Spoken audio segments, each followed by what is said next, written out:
Hello everybody, this is Nate doing this video totally off the cuff, no script, no outline or anything.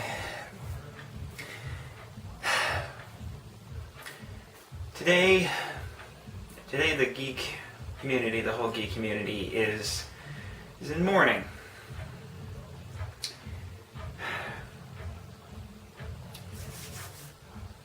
I heard the news right after I had finished my workout at a local community center / YMCA, and I got a text message from a local news radio station saying that Carrie Fisher had died at the age of 60.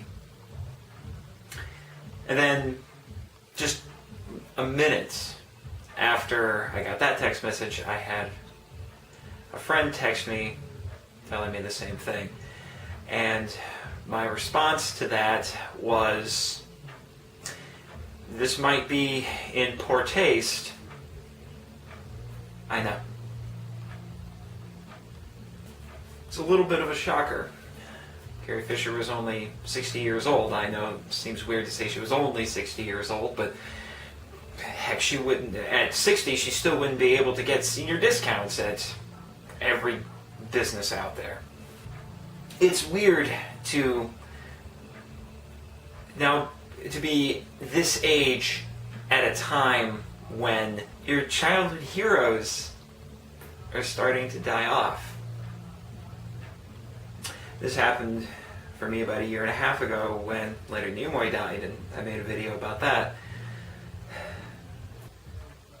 It's still a shocker. Yeah, I mean, at 60 years old, I mean, her parents are still alive. I mean, it's not, or at least her mother is, it's just not something that you would expect. I mean,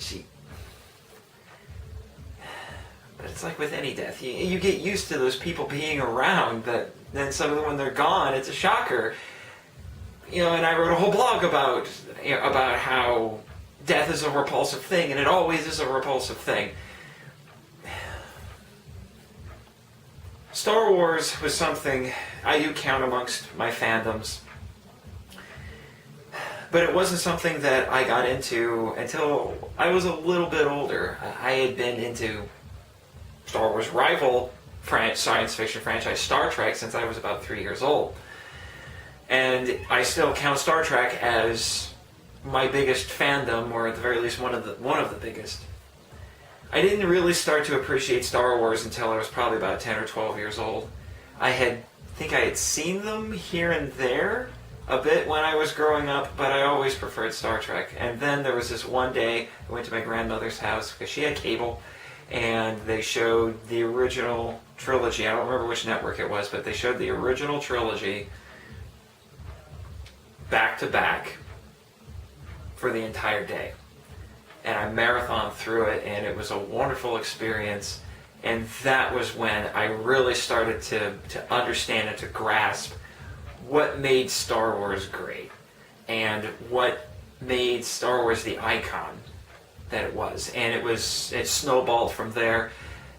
Then getting to see the special editions in the movie theaters, and going to the prequels, and interacting with friends about it, playing Star Wars video games. I mean, all of the things that go with being part of the fandom. I mean, Star Wars was always an event, and it was something you could share with others, and that's what it was for me. But it wasn't just that. It was seeing all of these so divergent elements just coming together and creating this very interesting whole. And I mean, this might be considered heresy to some people in the fandom, but even the original versions of those movies, I still don't consider to be perfect. But they are still wonderful. They have an indelible charm. And part of that charm was Carrie Fisher. She was part of the Star Wars Trinity, I guess you could put it. If Star Trek has Kirk, Spock, and McCoy, and DC Comics has Superman, Batman, and Wonder Woman, Star Wars has Luke, Han, and Leia. And it was there, I think a large part of what made the original movie work was the dynamic that those three characters had, and how well those actors played off of each other. And part of it was Carrie Fisher. She really made Princess Leia who she is.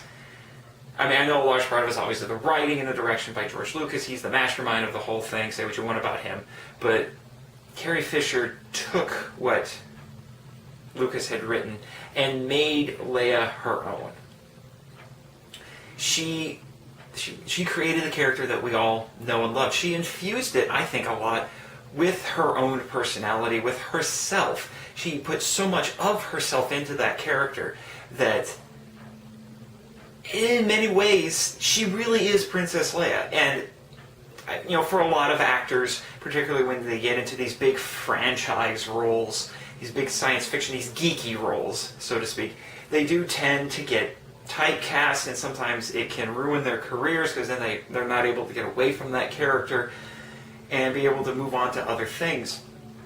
And Star Wars is notorious for that. The vast majority of the actors who've been in Star Wars have had difficulty being able to do other things and to get away from those characters. But I think the ones who fare the best when it comes to that are the ones who they learn to embrace the role and to use it to their advantage. And I feel like that's what Carrie Fisher did. She became Princess Leia in many ways. And I think she was always very grateful to that character because that character made her career. She was 20 years old in the original Star Wars. I mean, she was the youngest person in the cast, really, and she's coming from celebrity parents. I mean, there was this audacity to her that she really gave to Princess Leia, and I think that's what really made Leia who she was. She was a Spitfire, but she didn't remain a Spitfire. If you look at Leia over the course of the movie, she becomes progressively softer, but she didn't remain that Spitfire. She became kinder. She became softer. She proved that there was more to Leia than this kind of, gun-toting warrior princess type. She was certainly no damsel in distress, even though in the first movie she has to be rescued by the boys. She probably could have rescued herself, really, but that's neither here nor there. Well, like I said, she's an icon as much as anybody in Star Wars. And the thing is if you stop and think about it, the Star Wars movies aren't necessarily about her. She's a large part of them. It's really ultimately, about the Skywalker family. She is part of the Skywalker family, but it's ultimately those 6 movies. Even the original trilogy is arguably about Vader, and to a lesser extent it's about Luke. She's a supporting character, but she's a very important supporting character. And I don't think Star Wars would be what it is without her. And there are generations of people who I think owe a lot to the character to the character of Leia, and they owe a lot to Carrie Fisher. Carrie Fisher and Princess Leia came around at a time in the late 70s when you were seeing more heroic women characters, particularly in science fiction. You had Leia, then a few years later you had Ripley in Alien and things like that. And it was one of those points where you could see roles like that, women breaking out and doing new things and not sticking to what they had been done before, with them being the damsels in distress and being helpless and all of these sorts of things.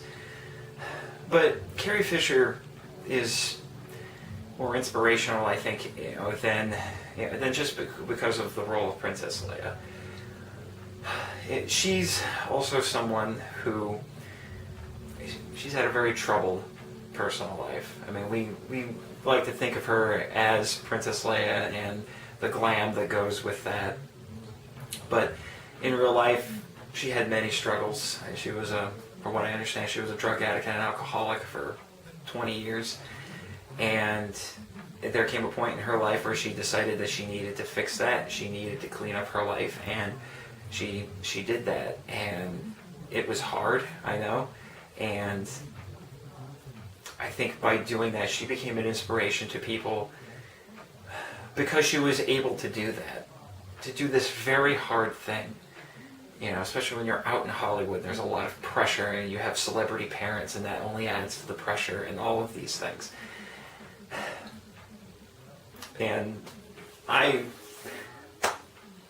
one of the things that separates her from Leonard Nimoy for me is I never had the chance to meet Leonard Nimoy, but I had the privilege to meet Carrie Fisher.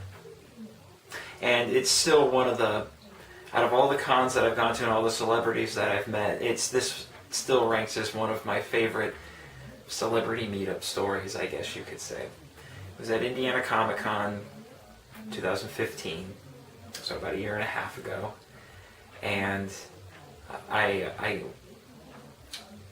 got to have a photo op with her, and then later on I went to her panel, but the real story is when I saw her at the photo op. Now, my brother Jared and I had also done a photo op earlier that day with Jenna Coleman from Doctor Who, and I can tell you that the experiences with those two actresses couldn't have been more different. Jenna Coleman was very poised, she was very professional, very British, yeah, even a little bit overwhelmed by the attention she was getting. And when I met Carrie Fisher, she was sitting on a stool, unlike Jenna Coleman was standing up. And she had another stool next to her with her weird-looking little dog, which apparently she has to take with her everywhere. And so I walk up there, and I've got this lightsaber here with me that I brought as a prop. I mean, the thing's old, I've had it for years, but I was just like, you know what, I can't miss this opportunity to have a photo, you know, to not have this as a prop in a photo. And so I've got the thing extended, I stretch out my hand, and I say, it's an honor to meet you. Carrie Fisher! Carrie Fisher does not shake my hand. No! Carrie Fisher grabs my hand, yanks me toward her, and says, come closer to be like a prom picture. And I'm like, what the heck just happened? This just happened. And then, so the photographer snaps the picture, and I walk away. I say thank you, and I walk away, and I'm thinking, woman, you are insane. And then when I get the picture, holy crap, the look on Carrie Fisher's face. I mean, I've got this kind of awkward smile on because I can't believe what just happened. And Carrie Fisher has this look on her face that says, look at the hunk of man I just got myself. Just like, wow, this just happened. And then later on that afternoon, I went to her panel, and there was, I don't know, hundreds of people in this huge room down at the Indiana Convention Center listening in to what she had to say. The moderator was asking her a bunch of questions, and it was there that I learned that not only was she a drug addict and alcoholic for 20 years, that she also has bipolar, which just really, that can just add to the inspiration, because she also has this condition that she's been dealing with for years. And I'm sure there are many, many people out there who, when they heard that story, Carrie Fisher became even more important to them. And I will never forget the moment when the moderator asked her, so what do you think it is that makes Princess Leia so appealing to people? And her response was, because she's a badass! Only Carrie Fisher could get away with saying something like that. I mean, it's just like, I've come to the conclusion there are just certain celebrities where they can say certain things, they can get away with them. And that's one of them. So, yeah, so this is a little bit different for me. I think this might actually be the first time I've experienced a celebrity death where it was somebody that I've met. And so it wasn't just a face that I would see on the screen. It's someone that I have had the honor of actually meeting, and I had a wonderful time. And I mean, these are stories that I'm going to be able to take with me everywhere I can, for the rest of my life, and let people know, yeah, I met her. Which is why, as I was thinking about this, as I was considering what to say in this video, it's interesting then, just over a week before she dies, the Rogue One is released. Now, for a lot of people, the great finale for her is going to be The Force Awakens, because Leia is a fairly significant character in that. But I find it interesting that, mild spoilers for Rogue One in case you haven't seen it, the movie actually ends with the Death Star plans being given to Princess Leia. And I thought at first all they would do is let you see Leia from behind. That way they could have another actress play her. But instead, the last shot of the movie is Leia turning around, and just like they had done with Tarkin, and played by Peter Cushing, with this crazy CGI getup that is kind of like Uncanny Valley sort of craziness, they did the same thing with Leia for this final shot. And it's young Carrie Fisher. Looks exactly like she did at the beginning of A New Hope back in 1977. And this rebel trooper brings her the plans and says, "What are these?" She turns around, last shot of the movie, and she says, "It's hope."